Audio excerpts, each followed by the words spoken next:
कन्हैया लाल की जय। ओम श्री डोंगरे जी महाराज की जय। ओम श्री गणपति महाराज की जय। ओम वक्रतुंड महाकाय सूर्यकोटि समप्रभ निर्विघ्नं कुरु मे देव सर्वकार्येषु सर्वदा। ओम श्री गं गणपते नमो नमः। श्री हनुमान जी महाराज की जय। ओम श्री हनुमंते नमो नमः। श्री हनुमंते नमो नमः। सौनु करो कल्याण। આજે આપણે 9મી મે વૈશાખ સુદ 12 છે, શુક્રવાર। આજે પ્રાર્થના કરીએ કે આપણા ભારત દેશના દરેક નાગરિક, આપણા સરહદ ઉપર લડી રહેલા જવાનો, એ આર્મી જવાનો, એરફોર્સ, નેવી, જે જગ્યાએ આ દેશની રક્ષા કરવા માટે અત્યારે ડ્યુટી બજાવી રહ્યા છે, એ દરેકનું કલ્યાણ થાય, એને કોઈ પણ પ્રકારની હાનિ ન પહોંચે, આપણા દેશની એક નાગરિકની પણ રક્ષા થતી રહે અને ટૂંક સમયમાં આપણા દુશ્મન દેશનો ખાત્મો બોલાવીએ એવી પ્રભુ પાસે પ્રાર્થના કરીએ અને જે જવાનો લડી રહ્યા છે એના પરિવારનું મનોબળ એકદમ મજબૂત રહે, એ ક્યાંય પણ માનસિક રીતે હતાશા નિરાશામાં ન આવે એવા ભાવ સાથે સૌનું કરો કલ્યાણ હે દયાળુ પ્રભુ। આપણા દેશના તમામ જનનું કલ્યાણ થાય, તમામ નર નારી પશુ પક્ષીની સાથે જીવ જંતુનું તમામ સૌનું કરો કલ્યાણ। સર્વે ભવંતુ સુખિનઃ સર્વે સંતુ નિરામયા। ઓમ શ્રી દ્વારિકાધીશ કી જય। કૃષ્ણ કનૈયાલાલ की जय। ओम श्री डोंगरे जी महाराज की जय। श्री गायत्री माता की जय। ओम भूर्भुवः स्वः तत्सवितुर्वरेण्यं भर्गो देवस्य धीमहि धियो यो नः प्रचोदयात्। श्री भागवत भगवान जी महाराज की जय। ओम श्री આજની કૃષ્ણ કથા આપણે શ્રી કૃષ્ણ પરમાત્માને સમર્પિત કરીએ છીએ।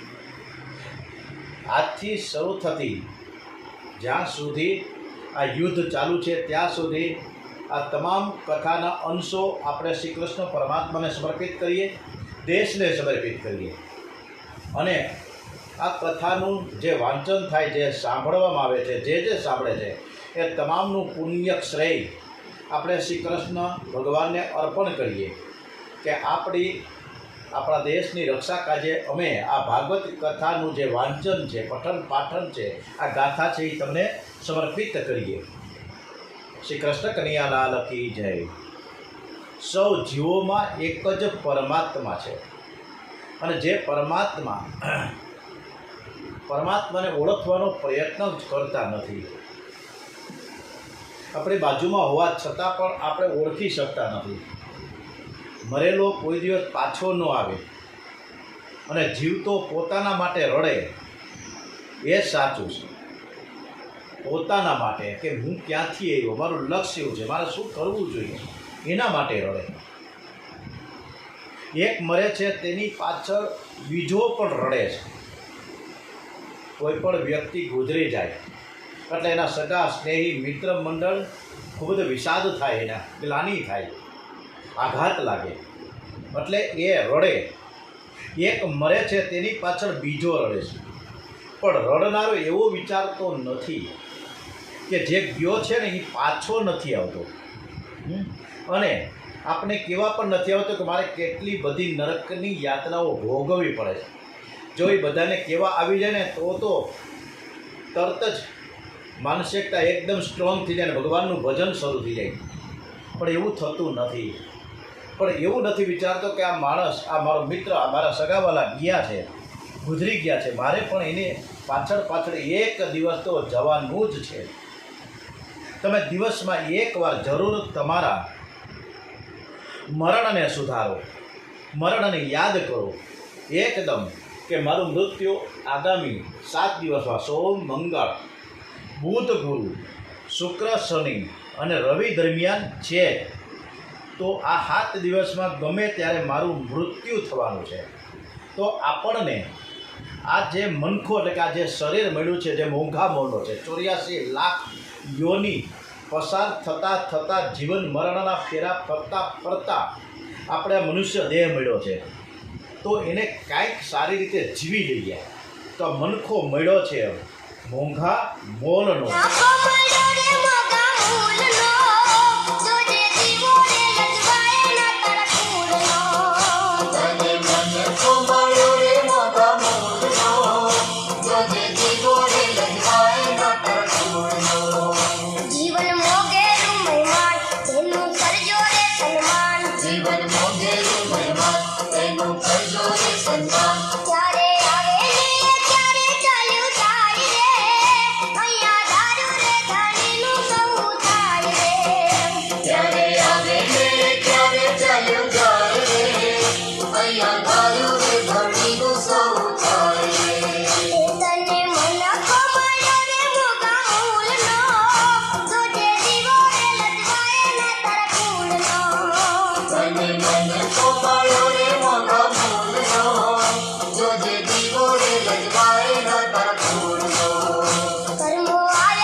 કલી એટલે કલહનું રૂપ.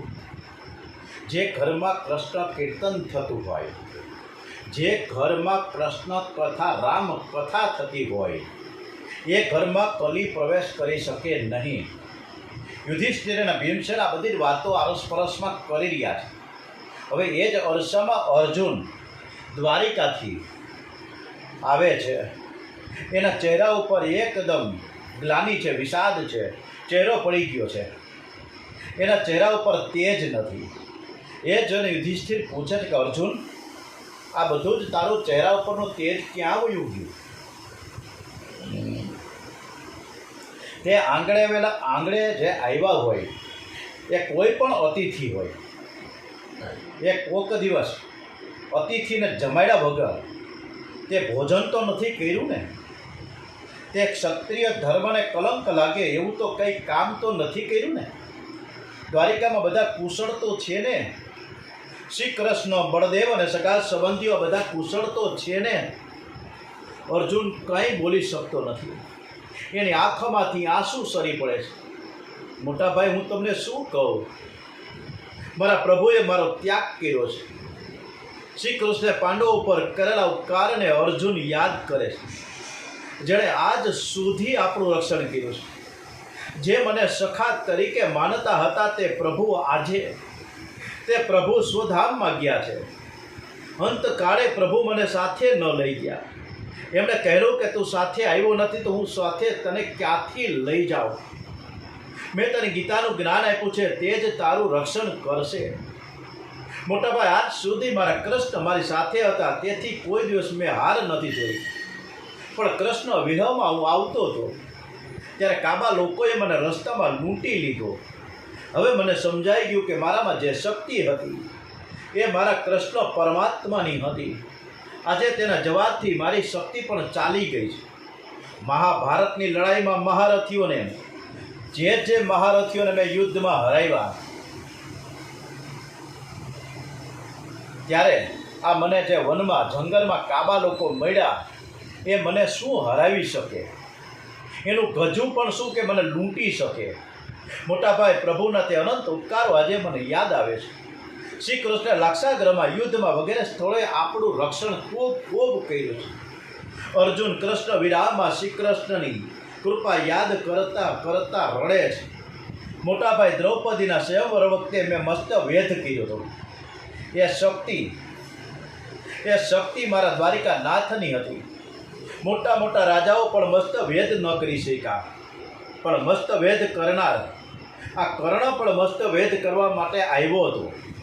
પણ શ્રી કૃષ્ણએ એક દાસી મારફતે દ્રૌપદીને જાણ કરી, એટલે દ્રૌપદીએ જણાવ્યું કે હું હીન જાતિના કર્ણની સાથે લગ્ન નહીં કરું, ભલે તે મસ્ત વેદ કરી શકે.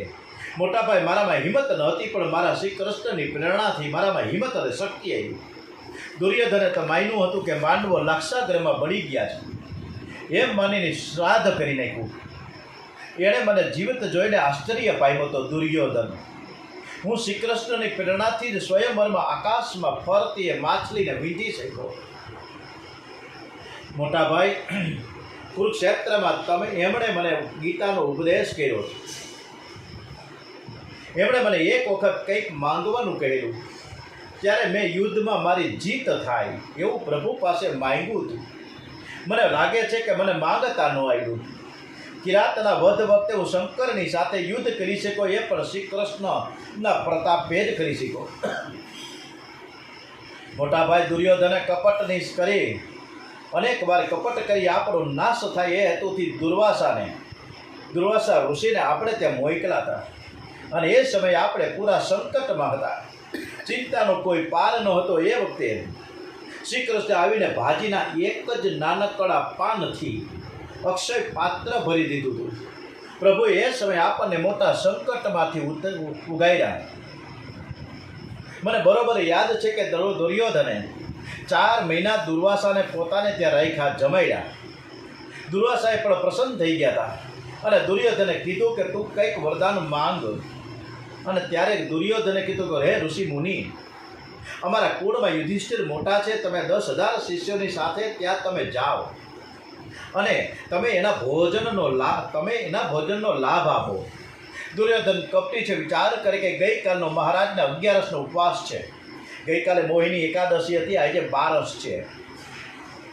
સૂર્યદેવે દ્રૌપદીને અક્ષય પાત્ર આપેલું છે, પરંતુ દ્રૌપદી ભોજન કરી લે અને પછી એમાંથી કંઈ નીકળતું નથી.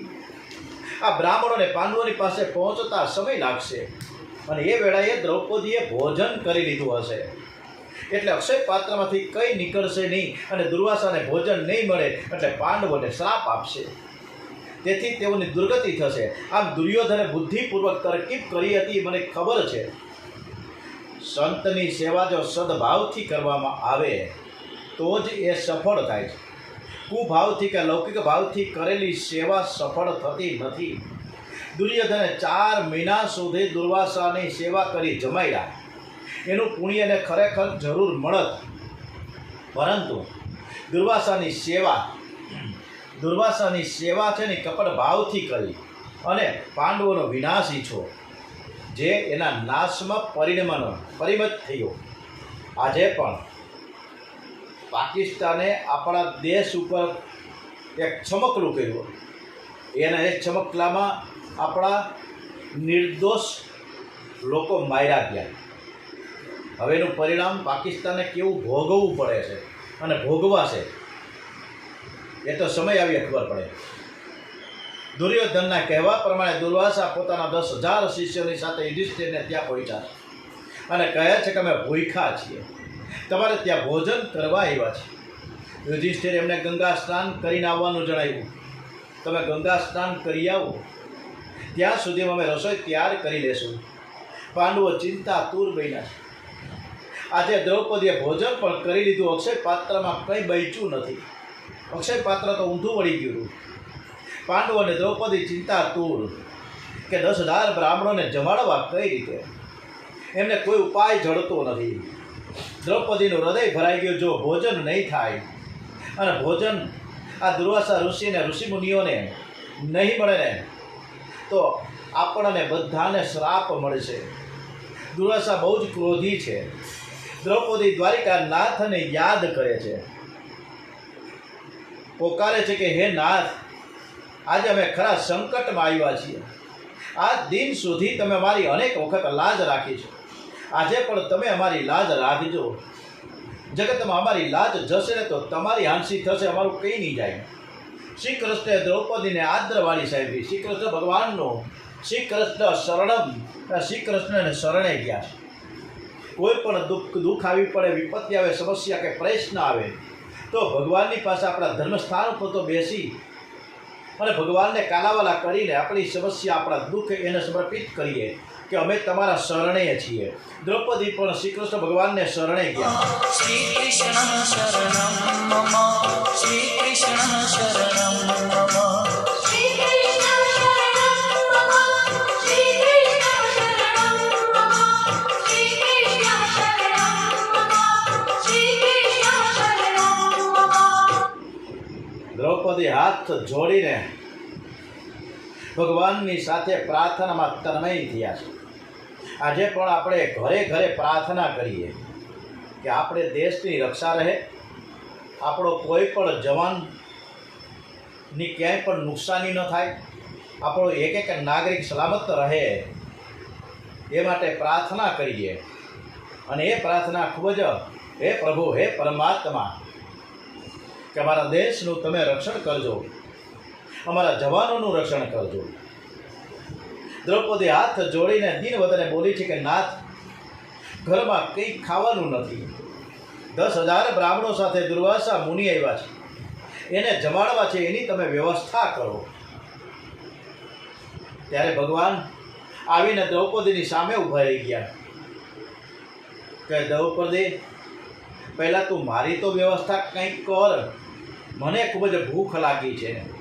તું ભોજન કરતાં પહેલાં કંઈક મારા માટે રાખસ તો તું જલ્દીથી લાવ, મારે ભોજન કરવું છે. દ્રૌપદી કહે, નાથ, આજે હું ભૂલી ગઈ કે તમારા માટે મેં કંઈ નથી રાખ્યું. ભગવાને કહે, તું મને અક્ષય પાત્ર બતાવો, એમાં જરૂર કંઈક હશે. દ્રૌપદી કહે, અક્ષય પાત્ર હું તમને શું આપું, શું બતાવું, એમાં કાંઈ છે જ નહીં. અરે ભાઈ, તું આપતો ખરા, મને ખ્યાલ છે કે એમાં કાંઈક છે. શ્રી કૃષ્ણે પ્રેમ યોગથી તેમાં ભાજીનું એક નાનકડું પાન ઉત્પન્ન કર્યું અને એ પાન કૃષ્ણ ભગવાને આરોગ્યું અને કહે છે કે આજે જગતના બધા જ જીવોને તૃપ્તિ થઈ જાઓ. આજે શ્રી કૃષ્ણ દુર્વાસા અને તેના બ્રાહ્મણોને બધાને અજીર્ણ થઈ ગયું, બધાને તૃપ્તિના ઉડકાર આવી ગયા છે. પ્રભુ જયમાં એટલે બધા જ બ્રાહ્મણો તૃપ્ત થઈ ગયા. પરમાત્માને 1000 વાર મનાવવા પડે છે ને ત્યારે કોઈક દિવસ તે આરોગ્ય છે. કનૈયાને રોજ જમાડો, કનૈયો કોઈક વખત થોડું આરોગશે અને જ્યારે આરોગશે ને ત્યારે તમારો બેડો પાર થઈ જશે. પરમાત્મા પ્રેમથી આરોગ્ય છે, એ જગતને જમાડવાનું પુણ્ય પ્રાપ્ત થશે. આજે પ્રભુએ ભાજીનું એક પાન પ્રેમથી આરોગી સર્વ જીવોની તૃપ્તિ કરી લીધી છે. મોટા ભાઈ સેવા દુર્યોધને કરી અને આશીર્વાદ આપણને મળ્યા છે. આ છે મારા દ્વારિકાનાથની અનહદ કૃપા. આમ શ્રી કૃષ્ણના અનેક પ્રસંગો વર્ણવી અર્જુન રડે છે. માતા કુંતાજી શ્રી કૃષ્ણ સુધામ ગયા. આ સમાચાર જાણી ખૂબ જ દુઃખી થયા. તેને પોતાના મનને શ્રી કૃષ્ણને એકાંકી ભક્તિમાં સ્થિર કર્યું અને નિશ્ચિત થઈને પોતાના શરીરને ઢાળી દીધું. શ્રી કૃષ્ણની સ્મૃતિમાં લીન કુંતાજી શ્રી કૃષ્ણ પાસે સ્વધામ પહોંચી ગયા છે અને શ્રી કૃષ્ણના શરણમમાં કુંતાજી પહોંચ્યા. અને કુંતાજી જ્યારે સ્વધામ પહોંચે છે અને જ્યારે એ શ્રી કૃષ્ણ ભગવાનનું શરણું લીધું છે ત્યારે આપણા દેશમાં આવી પડેલી વિપત્તિ દરમિયાન આપણે પણ શ્રી કૃષ્ણ ભગવાનનું શરણું લઈએ. શ્રી કૃષ્ણ શરણમ મમ, શ્રી કૃષ્ણ શરણમ મમ, શ્રી કૃષ્ણ શરણમ મમ, શ્રી કૃષ્ણ શરણમ મમ, શ્રી કૃષ્ણ શરણમ મમ, શ્રી કૃષ્ણ શરણમ મમ.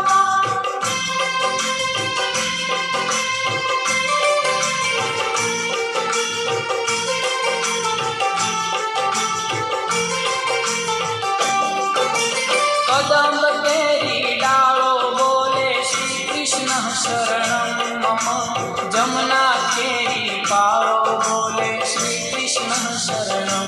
શ્રી કૃષ્ણ શરણમ મમ. મીરાબાઈ સદેહે દ્વારિકાધીશમાં સમાઈ ગયા. દ્વારિકાનાથ મીરાબાઈને છાતી સરસા ચાંપી દે છે અને આ દ્વારિકા પછી જે ઓખા આવે એ ઓખામાં જે દ્વારિકાનાથનું સ્વરૂપ બિરાજમાન છે ત્યાં આ મીરાબાઈ સદેહ સમાઈ ગયા છે. કૃષ્ણ ભક્તિથી એમનું શરીર એવું દિવ્ય બન્યું કે તે સશરીરે કૃષ્ણમાં લીન થયા. આત્માની સાથે પરમાત્માનું મિલન તો થાય, પણ કૃષ્ણ પ્રેમને લીધે જ આ જળ શરીર પણ ચેતન બને છે. પાંડવો પ્રભુના ધામમાં ગયા છે. પાંડવોનું મરણ સુધર્યું છે, કારણ કે પાંડવોએ જીવનમાં ધર્મ નથી છોડ્યો. ધન કરતાં ધર્મ શ્રેષ્ઠ છે. ડોંગરેજી મહારાજ એક એક વસ્તુ ઘણીવાર રિપીટ કરી કહે છે, પણ આપણે સમજવા માટે આપણે પ્રયત્ન કરતા જ નથી. ધન કરતાં, કાવડિયા કરતાં, પૈસા કરતાં ધર્મ શ્રેષ્ઠ છે. આ ધન છે આ લોકમાં થોડુંક સુખ આપે છે, ઘણીવાર આ ધન છે ને દુઃખ પણ આપે છે, કારણ કે પૈસાથી ઘણા બધા કજિયા ઉપાય થાય છે, મારામારી થાય છે. જ્યારે ધર્મ તો મર્યા પછી પણ સાથે આવે એ આ લોક અને પરલોક બંનેને સુધારે છે. ધર્મ એ પિતા છે, ધર્મ એ માતા છે. પત્નીની પસંદગી કરવાની થાય, પણ માની પસંદગી કરવાની ન હોય. ધર્મ બદલી શકાતું નથી. વર્ણાશ્રમ ધર્મનું પાલન કરવાથી આચાર શુદ્ધ બને છે. દરેક જીવ માત્રમાં પરમાત્માનો વાસ છે, પણ દરેકનું શરીર જુદું છે, કર્મ જુદું છે, જેથી દરેકના ઘરનું પાણી પીવું નહીં. આ અનેક વાર ડોંગરેજી મહારાજે કીધું છે, પણ આપણે સમજી શકતા નથી. જ્યાં ત્યાં રેસ્ટોરન્ટ, હોટલ, ગમે તેના ઘરે જઈને બેસી જવું, બધાનો સમાજ થાય છે, મારો ને તમારા બધાનો. દરેકની સાથે ભોજન લેવું યોગ્ય નથી. એકાદશીના દિવસે ઉપવાસ કરવો એ ધર્મ છે, પરંતુ તે આપણે માનતા નથી. પરંતુ આપણને ટાઇફોઇડ થાય, 21 દિવસનો ઉપવાસ કરવાનું કે ડૉક્ટર, તો તરત ઉપવાસ શરૂ થઈ જાય. ત્યારે આપણે અનાજ નથી લેતા. બધું આવું છે આપણું. હવે એક દિવસ યુધિષ્ઠિર ને વિચાર આવ્યો કે હું તો સૌદાન જવાનું છું, તો આ ગાદી હસ્તિનાપુરનું રાજ્ય હું પરીક્ષિતને સોંપીને જાઉં. પરીક્ષિત રાજા છે એ હસ્તિનાપુરના મહાન રાજા બન્યા છે, અને આ પરીક્ષિત દિગ્વિજય કરીને સરસ્વતી નદીના કિનારે આવ્યા. ત્યાં ગાય અને બળદને કાળો પુરુષ લાકડી વડે મારતો હતો. ધર્મ એ બળદ છે અને ગાય છે પૃથ્વીનું સ્વરૂપ છે. ગાયની આંખમાંથી આંસુઓ નીકળી પડ્યા. ધર્મરૂપ બળદ તેના દુઃખનું કારણ પૂછે કે ત્યારે ગાયરૂપી બળદ એમ કહે છે, ગાયરૂપી પૃથ્વી એમ કહે છે કે શ્રી કૃષ્ણે આ પૃથ્વી ઉપરથી લીલા સંકેલી લીધી છે, એટલે આ સંસાર પાપમય કલિયુગની કુદ્રષ્ટિનો શિકાર બન્યો છે. ધર્મની મર્યાદાનું જો બરાબર પાલન કરવામાં આવે તો જ્ઞાન આપોઆપ પ્રગટ થાય છે. ધર્મના મુખ્ય 4 અંગો છે: સત્ય, તપ, પવિત્રતા અને દયા. આ ધર્મના 4 અંગો છે, અને આ 4 પગ ઉપર સતયુગ ઊભો છે. પણ ધર્મ 3 પગ ઉપર ટકી રહ્યો, એટલે તે યુગનું નામ પડ્યું છે ત્રેતા યુગ. ધર્મ 2 પગ ઉપર ટકી રહ્યો, એટલે એ યુગનું નામ પડ્યું છે દ્વાપર યુગ. અને ધર્મ 1 પગ ઉપર ટકી રહ્યો, એટલે એનું નામ પડ્યું છે કલિયુગ. આ કલિયુગ અત્યારે જે ચાલી રહ્યો છે એ ક્યાંય ધર્મ નથી. ત્રેતા યુગમાં સત્યયુગ, દ્વાપરમાં સત્ય અને તપ બને ગયા, કલિયુગમાં સત્ય, તપ, દયા અને પવિત્રતા ગયા, અને કલિયુગમાં એક જ દાન રહ્યું છે. દાનમ એકમ કલિયુગે. આ કલિયુગમાં દયા દાન ઉપર 1 પગ ઉપર આ ધર્મ ટકેલો છે. પરીક્ષિત ધર્મથી રાજ્ય કરવા લાગ્યા છે. એમણે 3 અશ્વમેઘ યજ્ઞ કર્યા હતા. અશ્વમેઘ યજ્ઞનો ઘોડો છૂટો મૂકવામાં આવ્યો. વાસના એ ઘોડો છે, કોઈ પણ વિષયમાં વાસના બંધાય ન જાય એની કાળજી લેવાની છે. પરીક્ષિતે 3 યજ્ઞો કર્યા છે.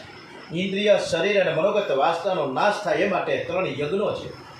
ચોથો યજ્ઞ બુદ્ધિગત યજ્ઞ છે. બુદ્ધિગત વાસના તો સુખદેવજી જેવા બ્રહ્મનિષ્ઠ ગુરુ કૃપા કરે તો જ તેનો નાશ થકે, એટલે ચોથો યજ્ઞ બાકી છે. પરીક્ષિત રાજાના આચાર અતિ શુદ્ધ હતા, ધર્મશાસ્ત્રની મર્યાદા અનુસાર હતા, તેથી કલી તેમાં પ્રવેશ કરી શકતો ન હતો. કલીએ વિચાર કર્યો કે પરીક્ષિત કંઈક પાપ કરે તો એમાં હું પ્રવેશ કરીશ. મનમાં પ્રથમ રાજાના મનમાં હું પ્રવેશ કરું, પછી જ પ્રજામાં પ્રવેશ મળી શકે. રાજા બગડે ને તો જ પ્રજા બગડે છે. આચાર બગડે એટલે વિચાર બગડે. આચાર વિચાર બંને બગડે ત્યારે કલી ઘરમાં આવે. પાણી બગડે એની વાણી બગડે. પાણી જેનું બગડે છે, પાણી અપવિત્ર હશે તેનું વીર્ય બગડે છે. વીર્યમાં જળ તત્વો મુખ્ય હોય છે. ગમે તેના હાથનું પાણી ન પીવું. એવી રીતે અન્ન બગડે તો મન બગડે. ઋષિઓ સૂક્ષ્મ શરીરનો પણ વિચાર કરે છે. જેનું સ્થૂળ શરીર બગડ્યું એનું સૂક્ષ્મ શરીર પણ બગડે છે. સદાચાર ન હોય તો બુદ્ધિમાં સદવિચાર ટકતો નથી. આચાર શુદ્ધ હોવા જોઈએ. આપણા આચાર, આપણું વાણી, આપણું વર્તન જ ખરાબ હોય તો સદવિચાર ક્યાંથી આવે?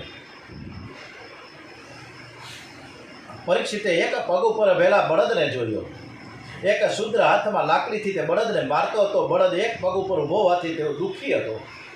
પરીક્ષિત રાજાએ પૂછ્યું કે તારા 3 પગ કોણે કાપી નાખ્યા છે? ધર્મરૂપી બળદ કે રાજન, મને કોણ દુઃખ આપે છે? એનો નિર્ણય તો હજી કંઈ થયો જ નથી. કેટલાકનું માનવું છે કે કાળ દુઃખ આપે છે, તો કેટલાકનું માનવું છે કે મનુષ્ય કર્મથી દુઃખી થાય છે, તો કોઈ કહે છે કે માણસ પોતાના સ્વભાવથી દુઃખી થાય છે. માટે સ્વભાવ અતિશય ઠંડો રાખવો. કર્મ અને સ્વભાવ જીવને દુઃખ આપે છે.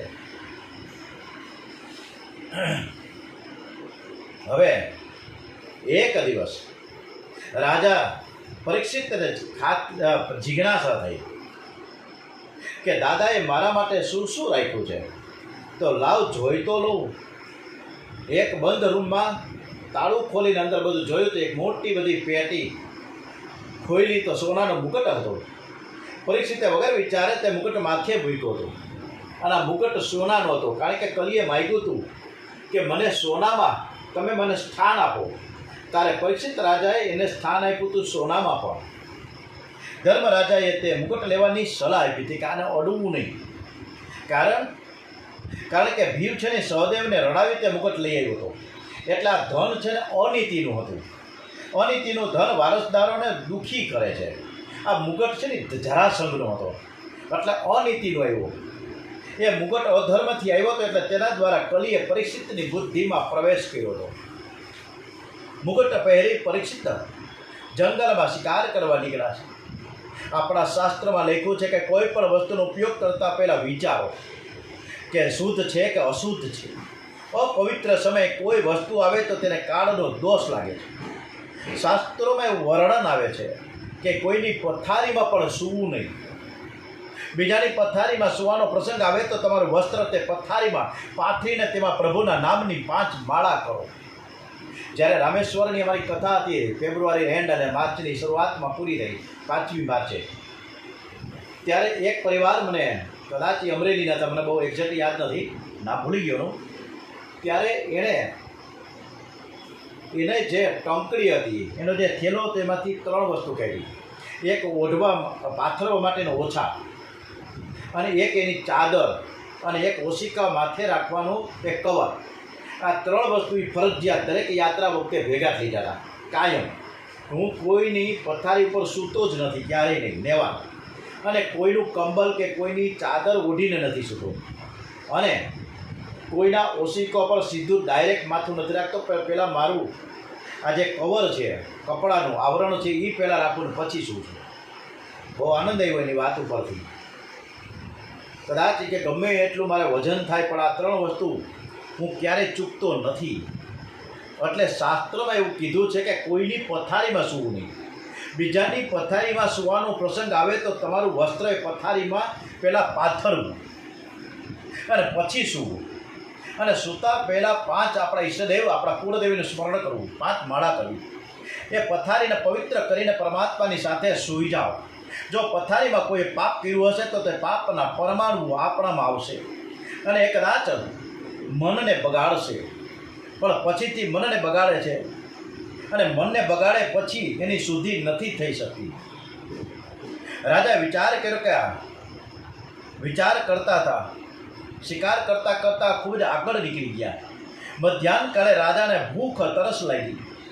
એક ઋષિના આશ્રમમાં આવ્યા છે, અને એ સમયે સમીક ઋષિ સમાધિમાં હતા. કોઈ સંત જપ ધ્યાનમાં બેઠા હોય ત્યારે તેમની પાસે જશો નહીં, પણ એમને દૂરથી વંદન કરજો. રાજાએ વિચાર કર્યો કે આ ઋષિ મારું સ્વાગત ન કરવા માટે ધ્યાનમાં હોવાનો ઢોંગ કરે છે, બુદ્ધિમાં કલી બેઠેલો છે, એટલા બુદ્ધિ બગડી છે. એવો શમીક ઋષિની સેવા કરવાને બદલે એની પાસે સેવા માંગે છે. રાજાએ મરેલો સર્પ, વરેલો નાગ શમીક ઋષિના ગળામાં નાખ્યો. બ્રાહ્મણોનું અપમાન થઈ ગયું.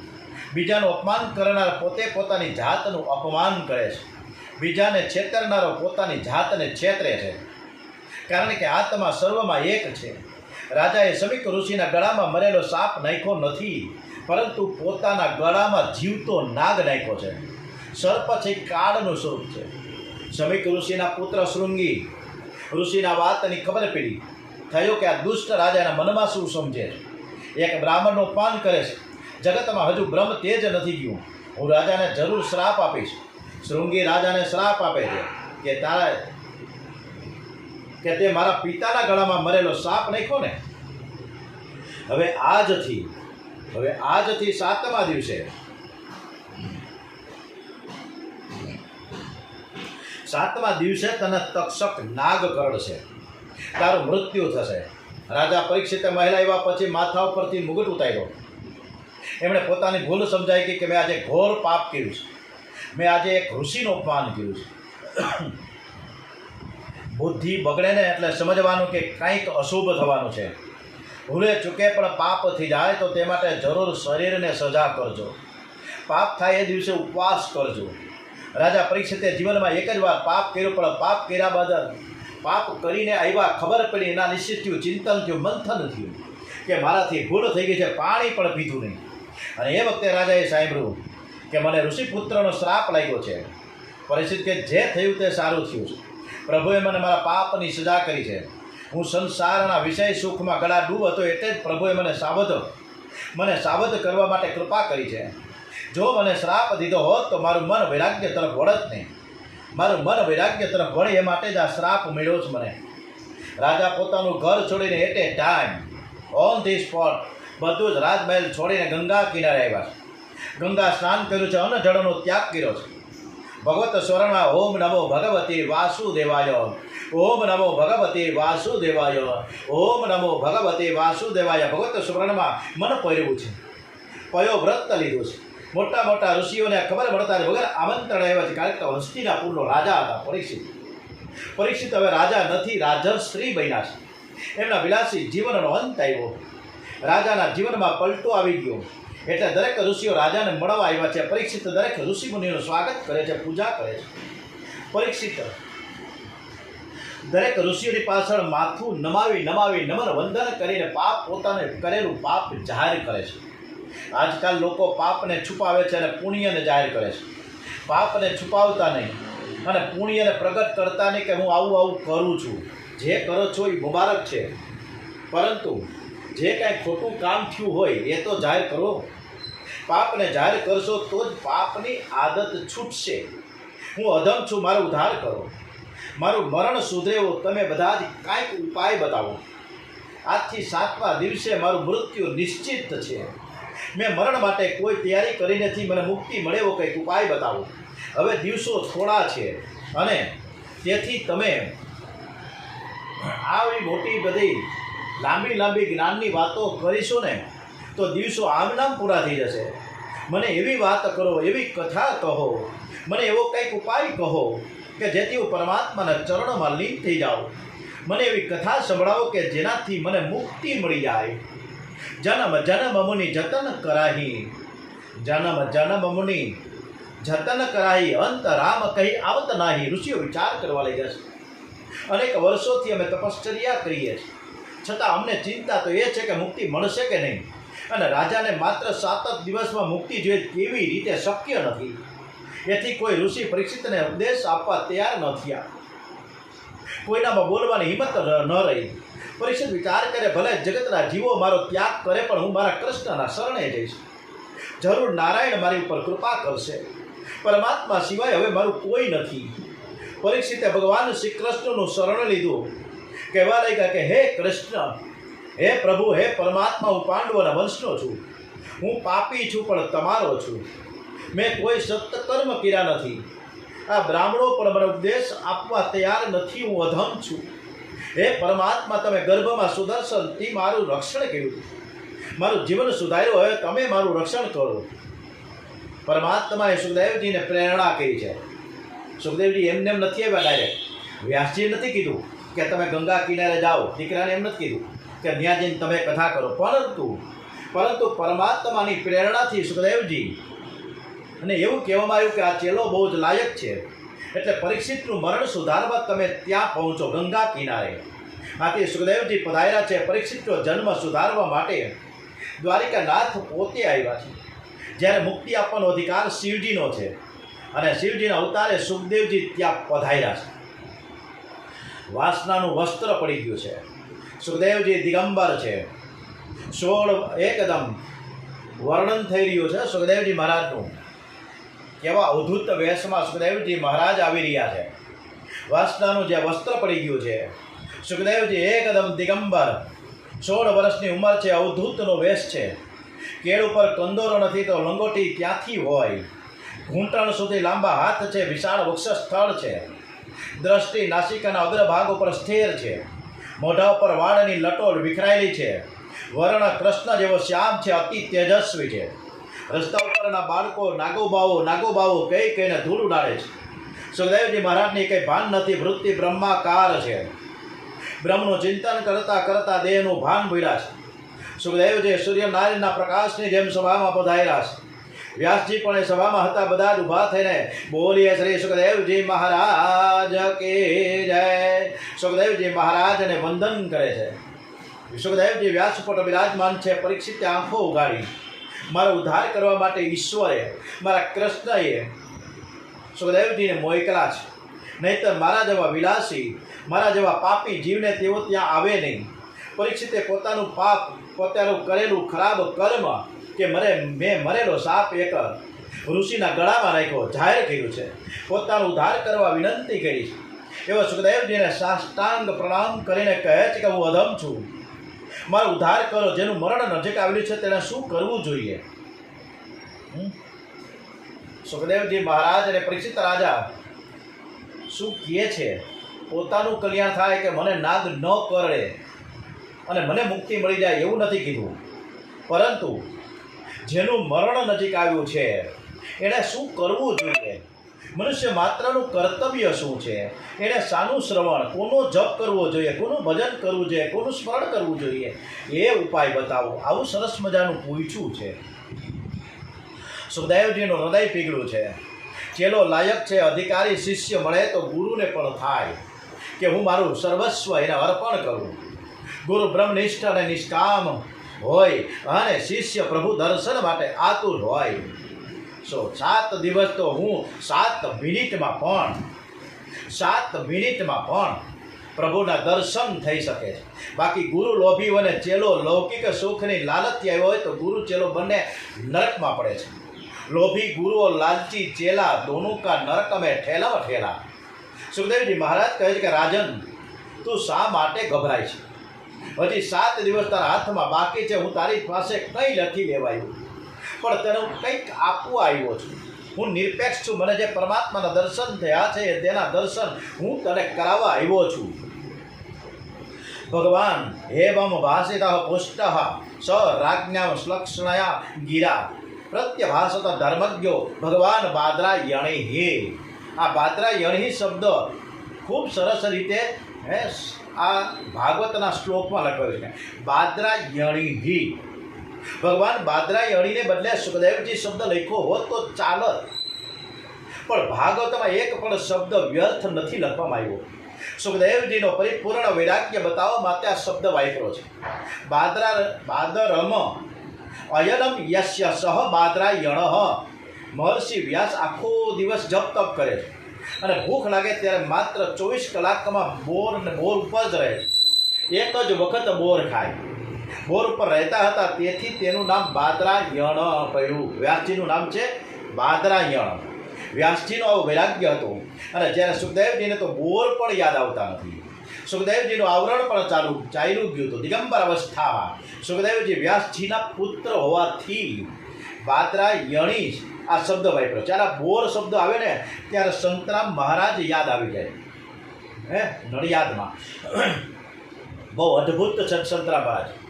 જે રીતે વૃંદાવનમાં એક માણસના મોઢામાં રાધે રાધે હોય ને એમ આખા નડિયાદમાં એકના ત્યાં મહારાજ મહારાજ મહારાજ શબ્દ જ હોય. આ સંતરામ મહારાજને ત્યાં આશ્રમમાં એટલી બધી પ્રવૃત્તિઓ સરસ ચાલી રહી છે, એકદમ અદ્ભુત છે. સંતરામ મહારાજનું દિવ્ય અલૌકિક જીવન એણે પસાર કર્યું છે. એટલે કોઈક દિવસ નડિયાદમાં સંતરામ મહારાજને ત્યાં દર્શન કરવા જવા માટે હું વિનંતી કરું છું દરેકને.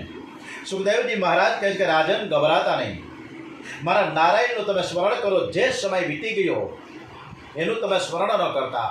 આપણે ભૂતકાળ જ વાળગોળીએ છીએ કે અમારે દુઃખના દાડા કેટલા બધા હતા, પણ ત્યારે હતા ને, અત્યારે ક્યાં છે? તો ભૂતકાળને શું કામ વર્તમાનમાં જીવો. જે સમય વીતી ગયો છે એને સ્મરણ ન કરવું. ભવિષ્યમાં જે થવાનું છે એનો પણ તમે વિચાર ન કરતા. ફક્ત અને ફક્ત તમે વર્તમાનને સુધારજો. 7 દિવસ બાકી છે અને તમે મારા નારાયણનું સ્મરણ કરો. હવે જીવન થોડુંક શેષ બાકી છે. હવે આપણે ભાવે ભજી લો ભગવાન. તમે ભાવે ભજી લો ભગવાન. આટલા બધા ઋષિમુનિઓ છે, વ્યાસજી મારી સમક્ષ મારા પિતા બેઠા છે અને તમે પણ બેઠા છો. તો હવે તમારી પાસે ફક્ત અને 7 દિવસ છે. તો 7 દિવસમાં આપણે શું કરવું જોઈએ? તમે ભાવે ભજી લો ભગવાન, જીવન થોડું રહ્યું. તમે ભાવે ભજી લો ભગવાન, જીવન થોડું રહ્યું. તમે ભાવે ભજી લો ભગવાન, જીવન થોડું રહ્યું. તમે ભાવે ભજી લો ભગવાન, જીવન થોડું રહ્યું. કંઈક આત્માનો કરી લો કલ્યાણ, જીવન થોડું રહ્યું. કંઈક આત્માનો કરી લો કલ્યાણ, જીવન થોડું રહ્યું. તમે ભાવે ભજી લો ભગવાન. ભાવે ભજી લો ભગવાન, જીવન થોડું જીવો. એ તો સમજી ગયા પરીક્ષિત રાજા, આપણે જ સમજતા નથી. હજી આપણે મોહ માયા અને કેટલા બધામાં આપણે અટવાયેલા છીએ. ક્યાંથી છોડી શકીએ? હજી દીકરાને નાનકડાથી મોટા કરવા છે, છોકરાઓને ભણાવવા છે, હજી છોકરાઓને લાઇનસર કરવા છે, હજી વહુ આવવાની બાકી છે, હજી તો મકાન કરવાનું બાકી છે. આમાં નાને પણોજણમાં આપણે દુઃખીને દાડિયા થઈ જઈએ. ખબર નથી પડતી જીવન ક્યારે પૂરું થઈ જાય.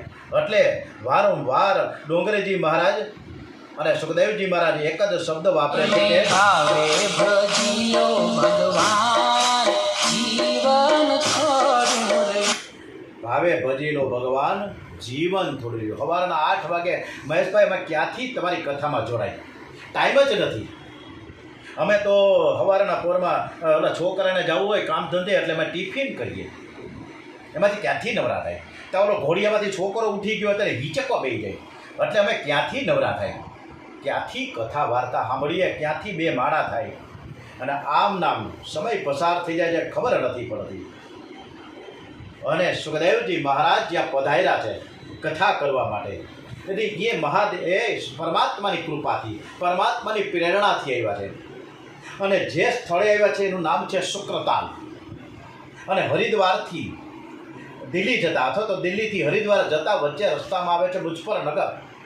રેલવે સ્ટેશન ઉતરો એટલે તરત જ જમણી બાજુ 25 કિલોમીટર, 22 થી 25 કિલોમીટર શુક્રતાલ આવે, ગંગાના કિનારે. અને ત્યાં શુક્રતાલમાં અક્ષયવટ છે. અને ત્યાં સુખદેવજી મહારાજ, પરીક્ષિત રાજા, સમીક ઋષિ અને શૃંગી ઋષિ આ બધાની પ્રતિમા એટલે કે મૂર્તિ છે. ભગવાનના દર્શન ત્યાં થાય. એ જે અક્ષયવટની નીચે કથા કરી છે આજની તારીખમાં તે અક્ષયવટ છે. અને સામેના કિનારે તમને ગંગાનો કિનારો દેખાય, સરસ મજાની ગંગા વહેતી હોય. અને આ સ્થળે જ્યારે શુક્રતાલમાં હજારો ઋષિમુનિઓ આવ્યા છે, કારણ કે પરીક્ષિત રાજા, હસ્તિનાપુરનો રાજા જ્યારે આવ્યો હોય ત્યારે ઋષિમુનિઓ આવ્યા, રાજા મહારાજાઓ, આજુબાજુમાં લોકો આવ્યા અને બધા જ સાંભળવા બેસી ગયા. એક ચીતે સાંભળે છે, એક ચીતે.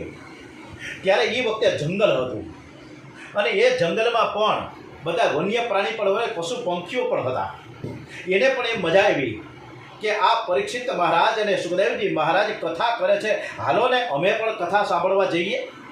વન્ય જેટલા હિંસક પશુ પક્ષીઓ જેટલા હતા એ પોતાનું વેરઝેર ભૂલી ગયા હે સિંહ આવ્યા, દીપડા આવ્યા, વાઘ આવ્યા, વરુ આવ્યા, બધા આવ્યા, કાગડા આવ્યા, કોયલ આવ્યા, મોર આવ્યા, વાંદરા આવ્યા, આ બધા જ આવ્યા છે અને એકદમ એક ચિત્તથી કથા સાંભળે છે. પણ આપણે સાંભળી શકતા નથી. પણ આ કથામાં જે આવ્યા છે વન્ય પ્રાણી પશુ પક્ષીઓ અને એકદમ સરસ રીતે સુખદેવજી મહારાજની સામે બેસી ગયા અને કથા સાંભળે. કોણ કોણ આવ્યા છે ચાલો આપણે પણ એ પશુ પક્ષીઓને પણ આમંત્રિત કરીએ છીએ. હે બહુ આનંદ આવશે. चुन चुन करती आई चिड़िया, चुन चुन करती आई चिड़िया, दाल का दाना लाई चिड़िया, मोर भी आया, कौवा भी आया, चूहा भी आया, बंदर भी आया. चुन चुन करती आई चिड़िया, चुन चुन करती आई चिड़िया, दाल का दाना लाई चिड़िया, मोर भी आया, कौवा भी आया, चूहा भी आया, बंदर भी आया. चुन चुन करती आई चिड़िया, भूख लगी तो चिड़िया रानी मूंग की दाल पकाएगी. अरे भूख लगी तो चिड़िया रानी मूंग की दाल पकाएगी. दाल पकाएगी, दाल पकाएगी, कौवा रोटी लाएगा, लाके तुझे खिलाएगा. मोर भी आया, कौवा भी आया, चूहा भी आया, बंदर भी आया. चुन चुन करती आई चिड़िया. આના ઉપરથી મોર પશુ પક્ષીઓ બધા આવ્યા પણ એમને એમ નથી. કાંઈક ભૂખ લાગે એટલે કાંઈક તો કરવું પડે ને, તો બધાએ પોતપોતાની રીતે કંઈક ને કંઈક ખાવાનું લઈ આવે છે. કુરુક્ષેત્રના મેદાનમાં લાખો સિપાહીઓ હતા, સૈનિકો હતા, તો એના માટે રસોઈ તો કરવી પડે કે નહીં? આપણે કોઈની ખબર જ નથી. સવારથી હાંજ સુધી લડ્યા જ કરે તો ભૂખ ન લાગે? તો કેટલી રસોઈ કોણ કરતું હશે અને કેટલી સંખ્યામાં માત્રામાં થાય રસોઈ ખબર કેમ પડે? પણ છતાંય ત્યાં રસોઈ સરસ રીતે થાય, છતાંય એક પણ માણસ ત્યાં ભૂખ્યો નહોતો રહેતો, એક પણ સિપાહી નહીં, એક યોદ્ધો પણ નહીં. આ કુરુક્ષેત્રના મેદાનમાં શ્રી કૃષ્ણ ભગવાનની પણ એ વખતે દિવ્ય લીલા હતી. તો શ્રી કૃષ્ણ પરમાત્માના ચરણોમાં વંદન કરીને આપણે આજની કથા આપણા દેશને માટે, આ દેશની રક્ષા કરતા જે જવાનો માટે સમર્પિત કરીએ છીએ અને એમના માટે એક નાનકડી આપણે હરે કૃષ્ણને એક ધૂન કરીને આપણી આ કથાનો વિરામ કરીએ છીએ.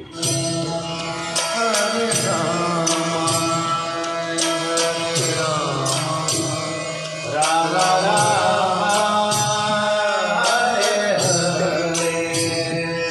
આપણે ધૂન કરી આપણા જવાનો માટે, કે લશ્કરના જવાનો, આર્મી, એરફોર્સ, જવાનો માટે એનો ક્યાંય હાનિ ન થાય. એટલે આજની આ ધૂન છે એ સમર્પિત કરીએ છીએ આ દેશ માટે, જવાનો માટે.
વાસુદેવાય. શ્રી કૃષ્ણ કનૈયાની આપણે આરતી કરીએ.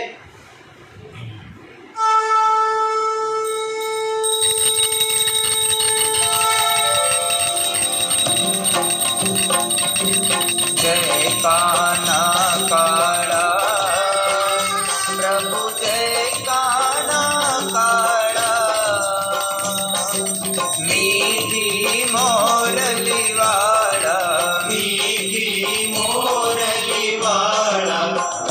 ગોપીના પ્યારા ઓમ જય કાના કાળા કામણ ગારા કાન કામણ બહુ કીધા પ્રભુ કામણ બહુ કીધા માખણ ચોરી મોહન માખણ ચોરી મોહન ચિત ચોરી લીધા ઓમ જય કાના કાળા ઓમ શ્રી કૃષ્ણ કનૈયાલાલ કી જય શ્રી ડોંગરેજી મહારાજ કી જય શ્રી ભાગવત ભગવાનજી મહારાજ કી જય ભારત માતા કી જય વંદે વેદ માતરમ વંદે વેદ માતરમ વંદે વેદ માતરમ શ્રી સત્ય સનાતન હિન્દુ ધર્મ કી જય ઓમ નમો ભગવતે વાસુદેવાય જય શ્રી કૃષ્ણ બધાને ફરીથી આવતીકાલે મળીશું ઓમ નમો ભગવતે વાસુદેવ